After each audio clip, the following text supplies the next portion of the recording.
कितनी उम्र हो गई आपकी? 40। 40 साल हो गए? आपकी शादी हो गई? नहीं। तो करने का मन है? भाई हम तो शादी किए बैठे हैं। मैंने संसार को बहुत तरीके से देखा है और मैंने निष्कर्ष निकाला है, ये मेरा अनुभव है। श्री सच्चिदानंद परमात्मा व्यापक रूप में आनंद स्वरूप में सब जगह व्याप रहे हैं, पर उस आनंद स्वरूप में हम हर पल हर क्षण कैसे रहे, क्योंकि उसकी जो माया है बार बार कभी कभी भटका भी देती है। क्या हम शादी करके भी उसी आनंद स्वरूप में उसी हर पल उसी आनंद में मस्ती में रह सकते हैं या बिना शादी के रह सकते हैं, ये सवाल है। आपकी शादी हो गई? नहीं। तो करने का मन है? क्योंकि अकेला हो, तो क्योंकि पेरेंट्स नहीं है और मदर फादर भाई बहन कोई नहीं है, तो कभी करते कभी क्या लगता है हो कि आप? हाँ जी, क्या काम करते हो? मेरा कपड़े का काम है और शिमला में है। खुद का काम है कि किसी के यहाँ काम करते हो? खुद का है। खुद की दुकान है? हाँ जी। तो शादी कर लो ना, क्या दिक्कत है? पर कभी कभी लगता है कि सब कुछ छोड़ के वृंदावन आ जाऊं, यहीं रह जाऊं सब कुछ बेच के। और कभी कभी कितनी उम्र हो गई आपकी? 40। 40 साल हो गए? हाँ जी। तो अभी तक शादी की नहीं आपने? बस प्रभु का संयोग समझो जो भी, तो क्योंकि मेरे मदर फादर 40 हो गई, अब नहीं करने का मन है तो मत ही करो, अब काहे फंसना। अब देख लो आपका क्या मन है, ज्यादा मन क्या कहता, शादी कर लें या नहीं करें? मन तो मतलब कि यही कहता है कि ईश्वर के आनंद में मस्त रहूं, शादी हो ना हो उससे कोई लेना देना नहीं है, बस हर पल उसकी मस्ती में मस्त रहूं। नहीं हो ना हो ये तो दोनों बातें हो गई, 50-50 हो गया। पर आपका मार्गदर्शन। भाई हम तो शादी किए बैठे हैं, हम तो गृहस्थ हैं। पर आप भी हर पल उसी ईश्वर के आनंद की मस्ती में मस्त। गृहस्थी में रह करके भगवान का स्मरण करना, भगवान की सेवा में लगे रहना, ये बहुत अच्छा है। लेकिन कोई गृहस्थी ना भी बसाए और ब्रह्मचर्य रह करके भगवान के चिंतन में लग जाए तो वो भी बहुत अच्छा है। यदि आप रह पाओ, वैसे आप तो 40 साल हो गए, रह लिए। जो मन भटकाऊ टाइम था वो तो आपने पार कर लिया। मन सबसे ज्यादा कब भटकता है? 25 से लेकर 35 की उम्र में। हाँ जी।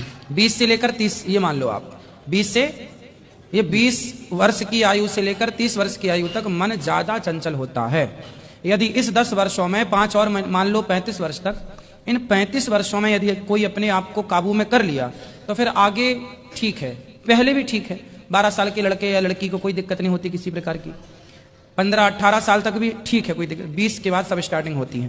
तो आपने तो वो टाइम पीरियड पार कर लिया। हाँ जी। अब तो आप देख लो कि आपका मन है तो कर लो, नहीं है तो आप भगवान के चिंतन में जो कह रहे हैं वो रास्ता आपके लिए सबसे उत्तम है। कि प्रभु में मन लगाओ और संसार के झंझट से चिक चिक से दूर रहो, भगवत चिंतन में डूबो, समाज की सेवा करो और भगवान में ही समर्पण करना है बस। क्योंकि आप जैसे अभी तो अकेले हैं। हाँ जी। पत्नी आ गई, बच्चे हो गए, फिर इसके बाद पत्नियां भगवान के घर चली जाती हैं या पति भगवान के घर, फिर तो अकेले हो जाता है आदमी, या स्त्री भी अकेली हो जाती है या पुरुष भी अकेला। तो जो बाद में होना है वो आप अभी हैं, तो अभी भगवान के चिंतन में लगो, अब ना पढ़ो। हमारे हिसाब से 40 साल हो गए। यदि आपकी उम्र 25 साल होती, यदि आपकी उम्र 30 साल होती तो मैं आपको जरूर बोलता कि गृहस्थी ठीक है। लेकिन आपका 40 हो गई है तो अब आप देख लो, नहीं बसाओ, पर अपने आप को सत्संग से जोड़ के रखना। हाँ, वो तो मैं यानी काफी सालों से 17 साल की उम्र से ही जुड़ा हूँ। हाँ तो ठीक है फिर। हाँ जी। फिर आप देख लो, जो आपको निर्णय लेना है वो आप जो लेंगे वो अच्छा ही होगा। ठीक है।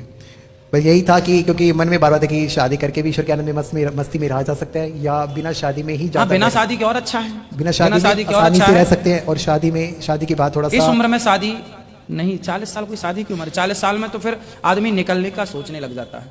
40 साल तो वापसी है। अब आप अभी फंसोगे 40 में तो फिर कब वापस निकलोगे? बात तो ये है ना। हाँ जी। कि यदि आप अभी फंसे तो फिर निकलोगे कब? ये 40 साल की उम्र तो मतलब निकलने वाली उम्र है कि गृहस्थी की जिम्मेदारियां पूरी हो गई, बच्चे हो गए, 50 साल तक शादियां हो गई बच्चों की, अब 50 साल में अब वापसी निकलो भाई और भगवान के चिंतन में लगो। ये गृहस्थी भी 25 साल की होती है, टोटली 50 साल तक गृहस्थी। अब आपकी 10 साल, अब शादी होते होते 1-8 साल और गुजर जाएगा, 9 साल में फिर क्या होगा? फिर आपकी 70-80 साल तक तो बच्ची शादी करते रहोगे, बुढ़े हो जाओगे तब तक। और सर्वव्यापक आनंद स्वरूप ईश्वर के में हर पल इस माया के साथ साथ माया में समय व्यतीत करते हुए कैसे रहे उस आनंद में हर देखो पल? संसार में रहने का एक सबसे बढ़िया तरीका है कि जो कुछ है, हम लोग, कई लोग कहते हैं महाराज जी हम छोड़ना चाहते हैं, घर छोड़ना चाहते हैं, परिवार छोड़ना चाहते हैं, ये छोड़ना चाहते हैं, वो छोड़ना कुछ भी नहीं होता, कुछ भी नहीं छोड़ना चाहिए। सबको इस भाव से स्वीकार करना चाहिए कि ये भगवान का है। तो आपके पास आज जो कुछ है, आप ये मान लीजिए कि वो प्रभु का है। वो किसका है? प्रभु का है। हाँ, तो जो माया से बचना चाहें वो केवल इतना भाव रख लें कि जो कुछ है सब प्रभु का है, हमारा कुछ नहीं, हम भी भगवान के। ये भाव यदि आ जाए तो चाहे आप विरक्त रहो, चाहे आप गृहस्थ रहो, फर्क नहीं पड़ता। सब में आप है, आप सब में है। सब में भगवान है भगवान और सब नर है। सेवा ही नारायण सेवा है। मेरा तो छोटा सा सिद्धांत है।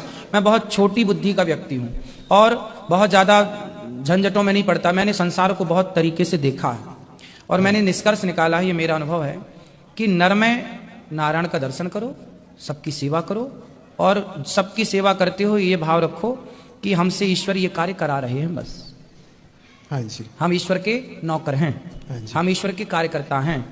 वो भगवान हमसे ये काम, हमसे देखो हम प्रश्नोत्तरी कर रहे हैं, आपको हम समझा रहे हैं, हाँ जी, तो ईश्वर हमसे ये सेवा ले रहे हैं कि तुम इन्हें समझाओ।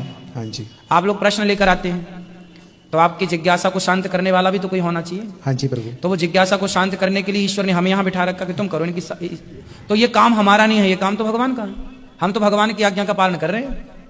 अब यहाँ माताएं रहती हैं तो भगवान की माताएं हैं, वो भगवान की शरण में है, धाम तो भगवान का है, हमें ईश्वर ने निमित्त बना रखा है। हम ये भाव, आपकी दुकान है, आप दुकान चलाओ, पर ये भाव रखो कि प्रभु का है और जो कमाओ। पर जहाँ पे मैं रहता हूँ ना, वहाँ पे थोड़ा सा मुझे साधना में दिक्कत आती है। कई बार मन में सोचता हूँ कि सब कुछ समेट कर, सब कुछ सेल करके अपना सेल मत करो। देखो आप पैसा खूब कमाओ, हाँ जी, दुकान चलाते हो और बढ़िया चलाओ, पैसे खूब कमाओ और ये सोचो कि आपके पैसे की जरूरत उन लोगों को है जिनके पास नहीं है, तो आप सेवा करो, सेवा करो। ईश्वर ने यदि हमें पैसा दिया है तो अच्छा है। ईश्वर ये चाहते हैं हमसे कि हम उस पैसे का सदुपयोग करें, सेवा करें।